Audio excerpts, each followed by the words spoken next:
Lentor Gardens Residences is probably one of the most interesting Lentor launches to watch. Why? Because among the recent Lentor launches, this project has one of the lowest land costs at 920 PSF PPR. But the real question is not just whether it is cheaper. The real question is this: is the entry price safe enough? And if you miss this project, what could be the next Lentor price benchmark look like? So in this video, I'll break down 4 things: the project facts, the supply situation around Lentor, floor plan analysis, and most importantly, the price analysis. Let's start with the basics. Lentor Gardens Residences is located in District 26 within the Lentor Hills estate. Nearest MRT is Lentor MRT on the Thomson East Coast Line, just 6 minutes walk away. From here, you get direct access towards Orchard, Great Wall, Marina Bay, and eventually the eastern side of Singapore. For amenities, the key lifestyle support will come from Lentor Modern Mall, which already has retail, F&B, supermarket, daily conveniences, and childcare. For schools, the more popular one many families will look at is 𝐒𝐴𝐵 St. Nicholas Girls' School, which is not within 1 km but within the 2 km radius. Developer is Kingsford Group, tenure is 99 years old, and there will be a total of 499 units. So on paper, this is not a mega project, but also not too small. It sits in that comfortable mid-sized range. Now let's talk about probably the biggest concern buyers have regarding Lentor. Jason, Lentor has so many launches already. Is it oversupplied? And honestly, this is a very fair concern. Within this Lentor cluster, we already have 2,954 units in total from 6 existing projects: Lentor Modern, Lentor Hills Residences, Hillock Green, Lentor, Lentor Mansion, Lentor Central Residences, and now Lentor Gardens Residences. On top of that, there is still the upcoming Lentor Central GLS site. So yes, buyers are not wrong to feel that there is quite a bit of supply here. But personally, I think that when analyzing supply, we need to go one level deeper, because supply by itself doesn't tell the full story. What's more important is what type of supply is entering the market, who are your future competitors, and whether there is enough differentiation between projects in that location. So let's break this down properly. Based on the current Lentor supply table, it is quite apparent there's actually an undersupply of larger family-sized units. Currently, only around 17% supply of it are 4-bedroom units, and only around 2% are 5-bedroom units. So if you're someone looking at the bigger unit types for own stay or long-term family planning, your future exit strategy could actually be better simply because there are fewer competing units in the market. Now let's look at the 3-bedroom segment instead. Currently, there's already around 995 units of 3-bedroom supply within the Lentor cluster. Definitely, I think it is fair for buyers to feel concerned because 3-bedroom units are usually the most popular and most competitive segment. So the question becomes, does having many similar units automatically mean poor future performance? And to understand this better, perhaps we can compare with another project that faced very similar concerns in the past. That is Treasure at Tampines. Back then, when Treasure at Tampines launched, many people were also worried because the project had more than 2,200 units. And within the project alone, there were already around 761 units of 3-bedroom apartments. At that time, buyers were saying, next time how to sell? So many people competing together. Will owners undercut each other? But if we analyze the actual performance over the past few years, the results were actually quite interesting. Over roughly a 4-year holding period, owners of 3-bedroom units there made an average gain of around 354,000, translating to an annualized return of around 6.2% per year, which is actually considered above average. Now, of course, some people may argue that the strong performance was partly supported by the COVID situation. And honestly, I think that argument is fair. But at the same time, Treasure at Tampines also teaches us something very important. Sometimes, the issue is not whether there are many units. The bigger question is how much real competition is there outside the project itself. And this is where I think buyers should spend more time understanding the surrounding supply dynamics. Because when Treasure at Tampines launched, if you look within a 500-meter radius, there were actually very few competing condos nearby. If we expand the search radius to within 1 km, there were only around 3 other condos, and importantly, the youngest nearby condo at that point was My Manhattan, which TOP'd in 2014, already around 9 years older than Treasure at Tampines. So in my opinion, one of the key reasons why Treasure at Tampines still performed well despite its large supply was because competition nearby was actually quite limited and the project enjoyed a significant age gap advantage. Now let's bring this back to Lentor. If we exclude the Lentor cluster projects themselves, within 500 meters of Lentor Gardens Residences, there are only around 2 other condo developments nearby. One is Poets Villas, which is actually a cluster housing.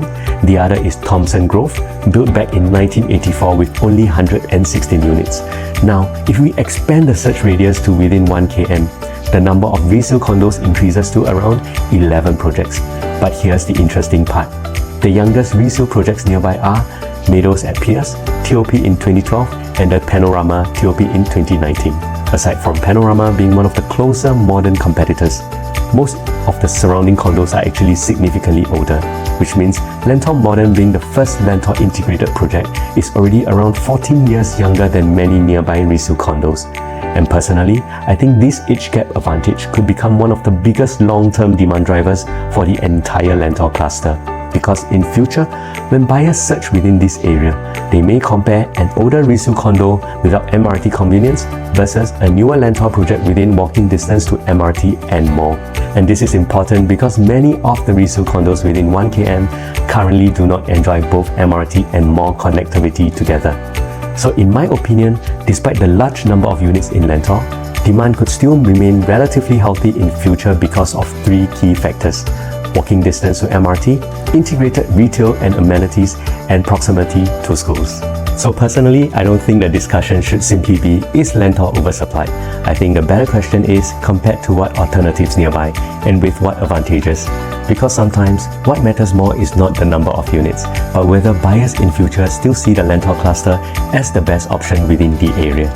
Perhaps this is also the reason why, out of the 6 Lentor projects launched so far, 4 projects are already fully sold out, while the remaining 2 projects only have around 26 units left for sale combined.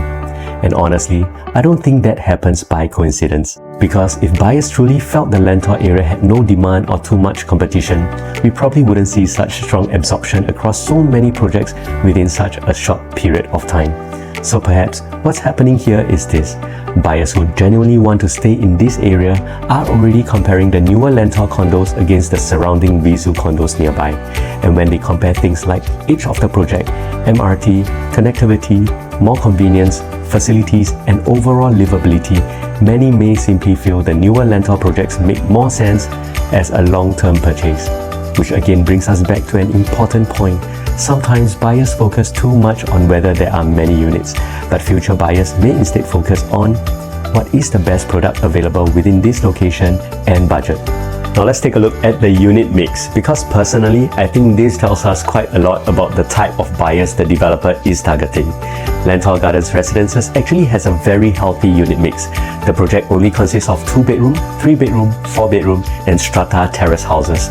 What's interesting is there are no 1-bedroom units at all.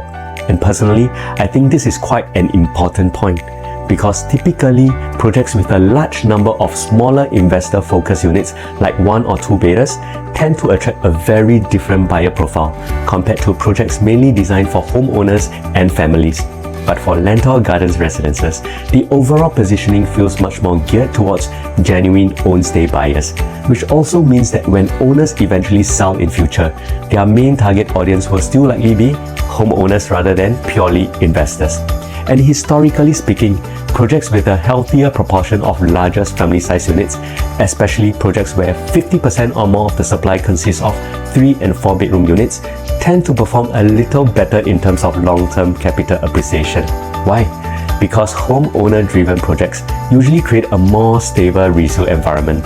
Homeowners tend to hold longer, compete less aggressively on rental yields, and often prioritize livability and family needs over short-term investment returns. As a result, projects that attract more genuine family demand sometimes experience stronger price resilience over time. And personally, I think this is one of the more underrated aspects of Lentor Gardens Residences.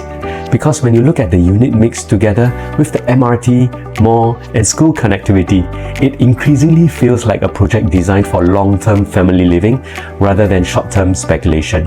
And in today's market, personally, I feel projects that cater more towards genuine owner-occupier demand may have a stronger long-term foundation moving forward. Now let's move on to the site plan analysis. And honestly, from the first look, I think this is actually a really nice site plan. Personally, I feel the developer has designed something quite unique here. The first thing I notice is how many of the units are able to enjoy largely internal pool-facing views or greenery-facing external views. For example, many of the units in Block 76 and Block 78 should enjoy very nice pool views from the front because of the pool spanning from end to end, while others getting greenery views towards the back depending on the stack orientation. So there's quite a nice balance between inward-facing facilities view and outward-facing greenery view.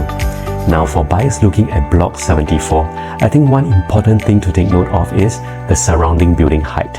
Once you clear around level 8, the views should become significantly better because Block 66 nearby is actually a shorter block kept around that height, which means higher floor units here may enjoy much better openness and ventilation.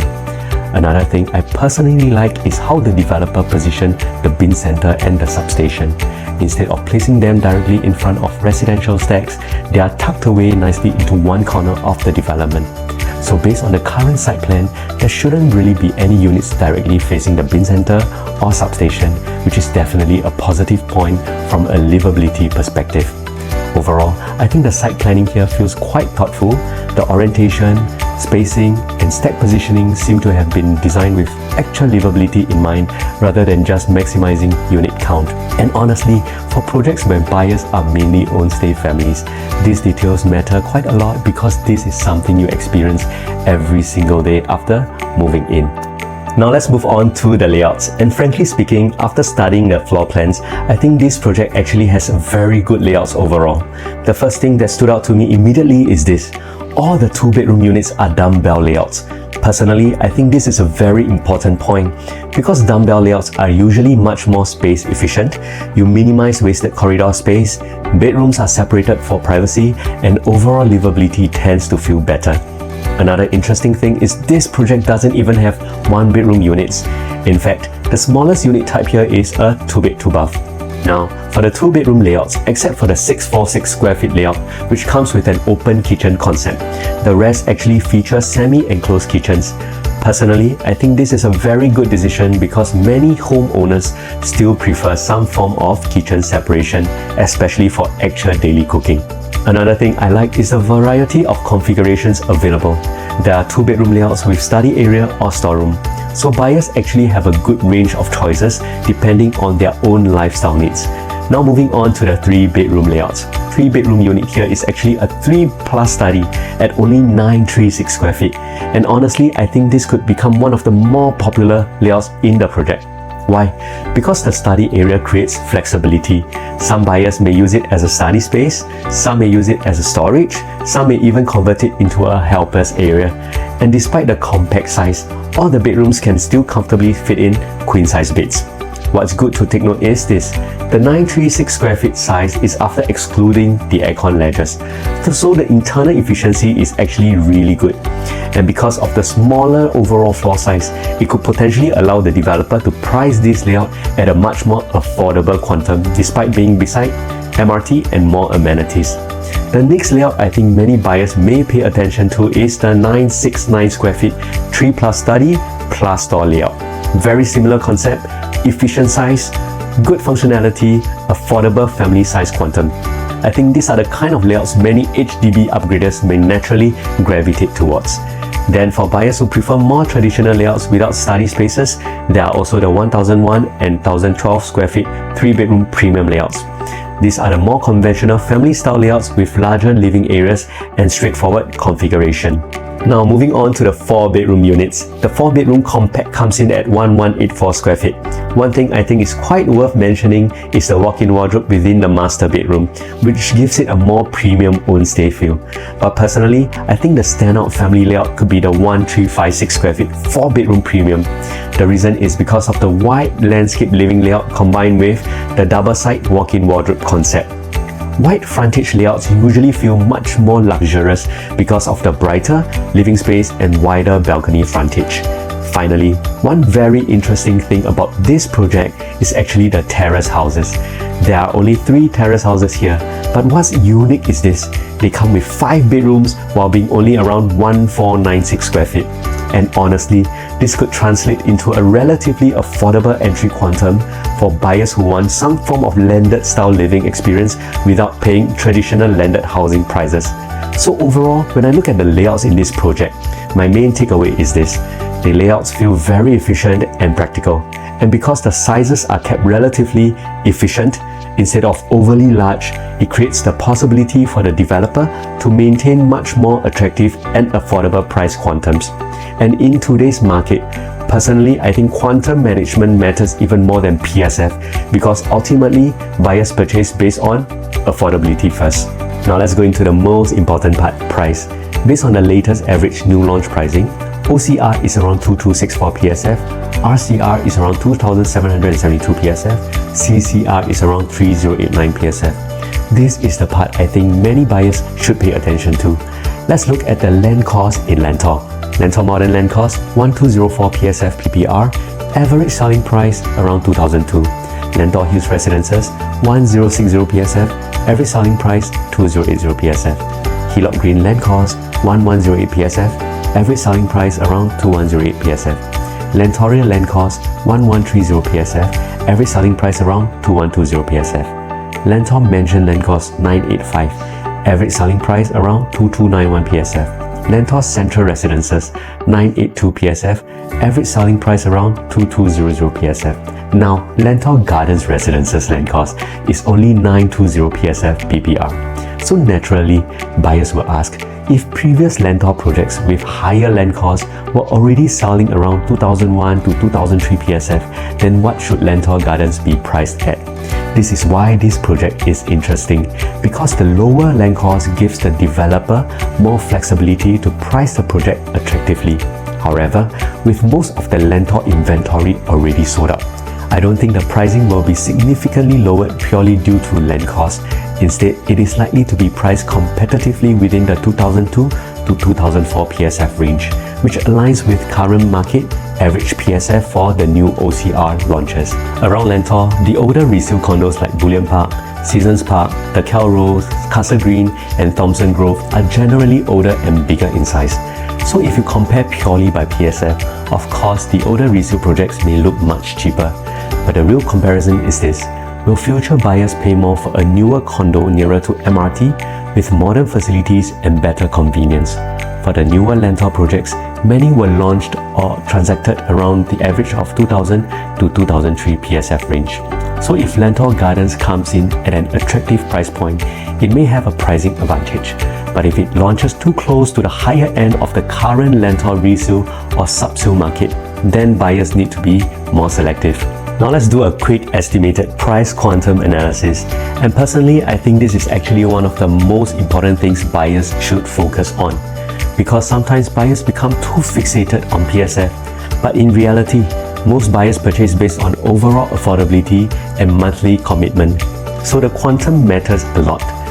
Now, assuming Kingsford launches Lentor Gardens Residences somewhere around the 2002 PSF range, this could roughly translate into these price quantums. For the 2-bedroom units, we could potentially see prices around approximately 1.4 to 1.7 million. For the 3-bedroom units, prices may range around approximately 1.95 to 2.5 million. For the 4-bedroom units, the estimated range could be around 2.6 to 3.3 million. And finally, for the terrace houses, approximately 3.4 to 3.6 million. Now, of course, these are estimated ranges for now because the official guide prices have not been released yet. But personally, what I find quite interesting is this: because the layouts in this project are relatively efficient in size, the overall quantum may still remain quite manageable compared to many other new launches today. Especially for the 3-bedroom segment. For example, a 936 square feet 3-bedroom beside MRT and more amenities, potentially starting below the typical 2 million plus quantum, could become quite attractive for many HDB upgraders. And this is where I think the developer has designed the project quite strategically. Instead of creating oversized layouts with very high quantums, the project seems to focus more on efficient space planning to maintain affordability. Because ultimately in today's market, affordability drives demand. and projects that can maintain reasonable family-sized quantums tend to attract much wider buyer pool in future as well. Now, let's zoom out. Lentor Gardens land cost is only 920 PSF per plot ratio, but here's the important part. The upcoming Lentor Central GLS land cost is around 1278 PSF per plot ratio. Perhaps it's easier to understand with a comparison. Bella Bay, another OCR new launch, had land cost around 1388 PSF and sold at an average of around 2886 PSF. So, if that future Lentor project launches later, do you think it can still sell at today's Lentor price? Quite unlikely, because higher land cost usually creates pressure for higher future selling price. That means Lentor Gardens Residences may become the lower land cost entry price before the next benchmark resets higher. But of course, this only works if you enter at a sensible price. Low land cost does not automatically mean every unit is a good buy. So my take is this: Lentor Gardens Residences is worth watching because it has three things going for it. Number 1, it has the lowest land cost in the recent Lentor cycle. Number 2, it is still within a developing MRT-led estate with future transformation. Number 3, the next Lentor land cost is much higher, which may support future price benchmarking. But the risk is also very clear.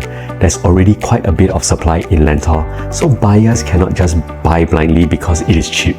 You still need to look at which deck has a better facing, which layout is more efficient, whether the quantum is easy for future buyers to accept, and whether the price gap gives you enough safety margin. So after looking through the supply, surrounding competition, site plan, layouts, and potential pricing, personally, I think Lentor Gardens Residences could actually be the next sell-up project to watch, assuming the developer prices it sensibly. Because when you combine the relatively low land cost, MRT and more convenience, efficient family-size layouts, strong school catchment, and the significant age gap advantage against surrounding resale condos, I think there are quite a number of factors here that could continue attracting genuine own-stay demand into the Lentor area. Definitely, some homeowners will be worried. On one hand, there are already quite a number of projects within the Lentor cluster, but on the other hand, when you really study the surrounding competition deeper, you may also realize that many of the nearby resale condos are significantly older and do not enjoy the same MRT and more convenience that Lentor offers today. And personally, I think that is something many buyers may initially overlook. The reason why I'm sharing all these is because many buyers today still analyze property based mainly on headlines. They hear things like lowest land cost, cheap launch, or too many units means oversupply, and immediately conclude whether a project is good or bad. But honestly, property analysis goes much deeper than that. Because ultimately, what really matters is whether the entry price makes sense, the layouts are efficient, the future competition is manageable, the demand drivers are sustainable, and whether future buyers will still see value in the project years later. So instead of simply asking, is this project good? Perhaps the better question is, at what price does this project become attractive and future-proof enough for the risk that you are taking today? And personally, I think that is the real discussion buyers should be having. Lentor Gardens Residences will be previewing soon on 4th of July. If you're keen to learn more about this project, feel free to drop me a message and I'll send you more information, including the latest price analysis, stack discussion, and my personal thoughts on which layouts buyers may want to pay attention to. I'm Jason from Your Key Journey, and if you eventually decide to explore this project further, I'll be happy to share how I personally analyze the pricing, walk-away strategy, and overall entry safety before making any property decision.